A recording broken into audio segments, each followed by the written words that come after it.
Miremos por onde miremos, a solidaridade desborde estes días a sede de Cáritas Arousa en Vilagarcía. Ata aquí chegaron centos de xoguetes procedentes dunha campaña de recollida impulsada pola Policía Nacional. Este ano a Policía Nacional plantexounos, que querían facer isto, unha recollida de xoguetes, a resposta foi fabulosa porque temos un montón de xoguetes aí, como podedes ver. Hai moito volume de xoguetes, notase que fixo a recollida a Policía Nacional.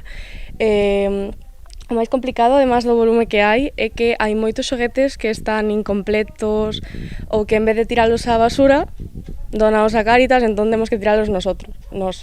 Porque ser solidario está ben, pero non todo vale. Aquí encargáronse ao longo desta semana de peneirar entre os distintos produtos. Os novos directamente para os Reis Magos, os usados en bo estado irán para outras campañas e os rotos ou incompletos ao lixo. Hai moito xoguete novo tamén que o ano pasado non había tanto. Hai moita bicicleta, moita moto, moito xoguete grande que ao final o que máis buscan as familias para os nenos pequenos en Reis, para darlles unha alegría, non? E eso, cando se dona, hai que pensar un poquinho máis en que, neste caso, por Navidade, non?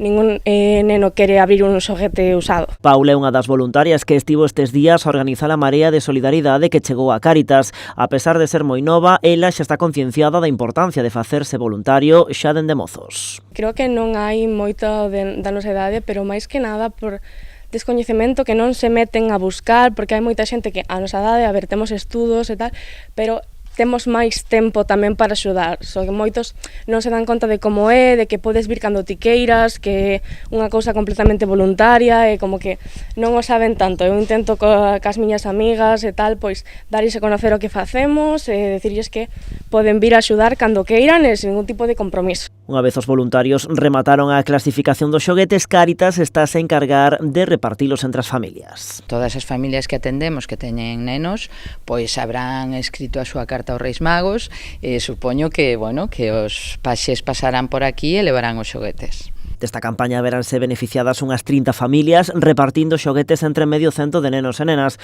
O resto quedarán aquí almacenados para seguir agasallando ilusión ao longo de todo este 2024.